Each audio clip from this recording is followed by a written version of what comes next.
CBI এর তদন্তে আমাদের ভরসা নেই। রবিবারের মধ্যে তদন্ত করে দোষীদের চিহ্নিত না করতে পারলে আগামীতে সিবিআই অফিস আমরা ঘেরাও করব। নানুরে তৃণমূলের প্রতিবাদ সভায় চাঞ্চল্যকর মন্তব্য করলেন কাজল শেখ। খুঁজুটিপাড়ায় কাজল শেখ বলেন, অত্যন্ত নিন্দনীয় ঘটনা। তার মধ্যেই বিরোধী দলগুলি হাসপাতালে অশান্তি করছে। সিবিআই কে তদন্তভার দেওয়া হয়েছে, কিন্তু আগেও রাজ্যের একাধিক ঘটনা যেমন নোবেল তদন্ত করে সিবিআই, তবে কোনো লাভ হয়নি। আজও দোষীরা শাস্তি পায়নি। আমরা চাই দ্রুত সিবিআই আরজি কর হাসপাতালে এই চিকিৎসকের হত্যার ঘটনায় দোষীদের শাস্তির ব্যবস্থা করুক। রবিবার 18 আগস্ট পর্যন্ত সময়সীমা রয়েছে সিবিআই এর। তার মধ্যে দোষী চিহ্নিত করে শাস্তি না হলে রাজ্য নেতৃত্বের সিদ্ধান্ত অনুযায়ী আমরা পদক্ষেপ গ্রহণ করব। প্রয়োজনে আমরা সিজিও দপ্তর ঘেরাও করব। আমরা শুনে নেব টিএমসি নেতা কাজল শেখ কি বলছেন। সিবিআই অফিস ঘেরাও হবে, হুমকি দিচ্ছেন? অবশ্যই হবে। সারা বাংলার মানুষ একত্রিত হয়েছে, সারা বাংলার মানুষ প্রতিবাদ করছে। সিবিআই এর আগেও অনেক কেস হ্যান্ডওভার হাতে দেওয়া হয়েছিল, কিন্তু একটা কেসেরও কিনারা করতে পারেনি। কিন্তু এই কেসের অবিলম্বে কিনারা সিবিআই কে করতে হবে, এবং যে দোষী যে অপরাধী রবিবারের মধ্যে তাদেরকে গলাতে লাগাতে হবে এবং এটা আমাদের দাবি। এবং এটা গণতান্ত্রিক দেশ, আমাদের ভোটাধিকার প্রয়োগের মাধ্যমে সরকার তৈরি হয়। সর্বত কেন্দ্র সরকার দ্বারা পরিচালিত। সিবিআই কে আমাদের কথা শুনতে হবে। বাংলার মানুষ গর্জে উঠেছে, বাংলার মানুষ সোচ্চার হয়েছে। সর্বতই আমাদের আওয়াজ স্তব্ধ করা যাবে না, তাদেরকে। রাম বামের কথা বললেন, এবার আপনারা আজ পথে নেমেছেন। দেখুন, বামফ্রন্টকে অলরেডি বাংলা মানুষ জিরো করে দিয়েছে, শূন্য হয়ে গেছে। বিধানসভায় কেউ নেই, লোকসভাতে কেউ নেই। বিজেপি 19-এ পেয়েছিল 18টা, 24-এ এসে 12টায় নেমেছে। 21-এ পেয়েছিল 77টা। আমরা ওয়েট করুন, 26-এ জিরোতে নামিয়ে দেবে বাংলার মানুষ। কারণ বাংলা মানুষ দুহাত ভরে মমতা বন্দ্যোপাধ্যায়, অভিষেক বন্দ্যোপাধ্যায়, মমতা প্রার্থীকে জয়যুক্ত করবে। বাংলা মানুষ বুঝতে শিখেছে। বাংলা মানুষ মমতা বন্দ্যোপাধ্যায়, অভিষেক বন্দ্যোপাধ্যায় যে পথ দেখিয়েছে, যে দিশা দেখিয়েছে, সেই পথেই হাঁটছে। পথ এটাই উন্নয়ন। 2011 থেকে 2024 মাত্র কয়েক বছর ব্যবধানে অভাবনীয় পরিবর্তন মমতাময়ী মা মমতা বন্দ্যোপাধ্যায় ঘটেছেন বাংলা বুকে। সর্বতই বাংলার মানুষ মমতা বন্দ্যোপাধ্যায়, অভিষেক বন্দ্যোপাধ্যায়ের সঙ্গে আছে। তিনি যে দিশা দেখাবেন, যে পথ দেখাবেন, সেই পথেই আমরা হাঁটবো। প্রয়োজনে সিবিআই কে কেসে তদন্ত করছে, করুক, এ বিষয়ে আমাদের কোনো দ্বিমত নেই। কেন্দ্রীয় এজেন্সি করতেই পারে, কিন্তু কারো অঙ্গুল হেলে চলবে সেটা আমরা মানবো না। যদি অবিলম্বে দোষীদের গ্রেপ্তার করে তাদের ফাঁসির কণ্ঠে না দেয়, তাদের সাজা যদি না হয়, তাহলে আমরা সিবিআই অফিস পর্যন্ত ঘেরাও করব। এই বিষয়ে আমাদের প্রতিনিধি শান্তনু হাজরার প্রতিবেদন আমরা দেখে নেব। কেষ্টর গড়ে দাঁড়িয়ে বীরভূমের জেলা পরিষদের সভাধিপতি কাজল শেখ একেবারে সিবিআই কে হুঁশিয়ারি দিয়েছেন।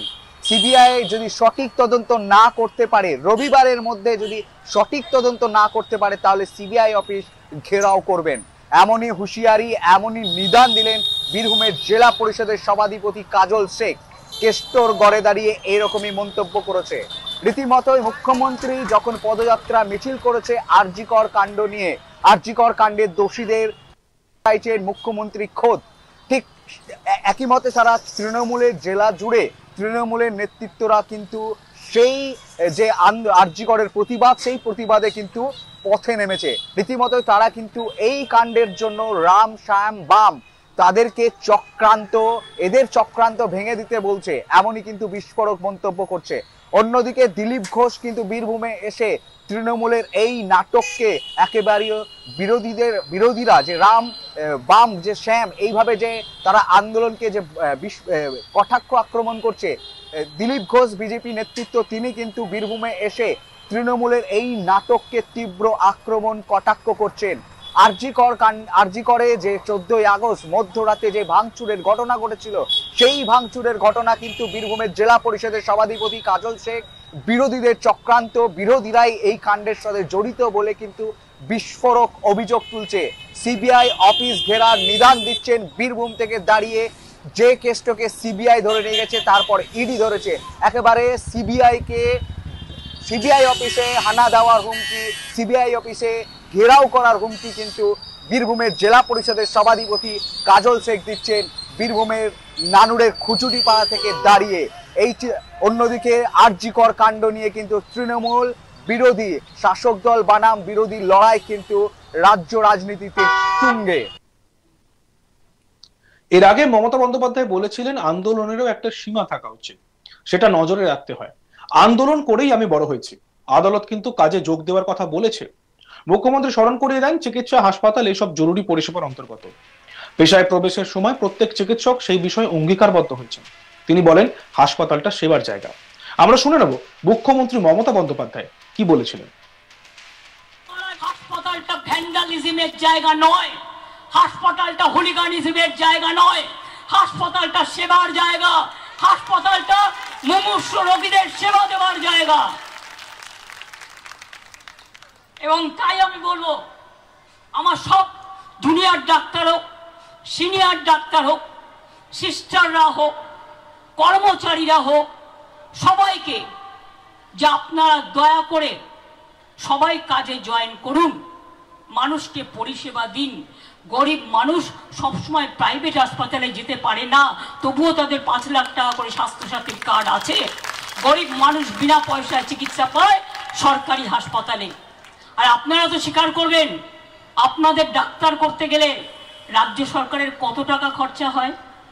আপনাদের ট্রেনিং দিতে হয়, আপনাদের শিক্ষিত করে গড়ে তুলতে হয়, আর আপনারা খুব ভালো কাজও করেন।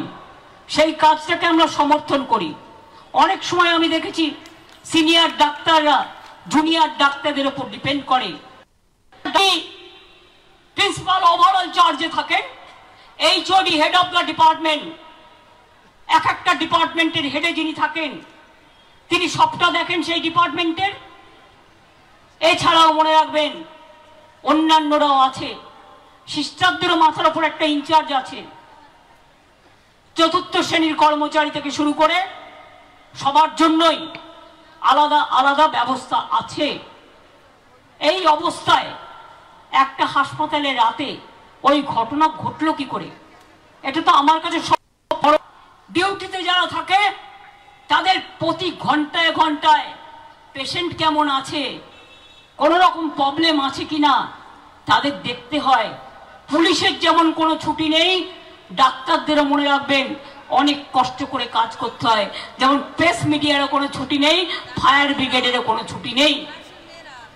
এগুলো এসেনশিয়াল সার্ভিস। কিন্তু এটা নিয়ে রাজনীতি করতে নামলেন বলে আমাদের নামতে হলো প্রতিবাদ করতে।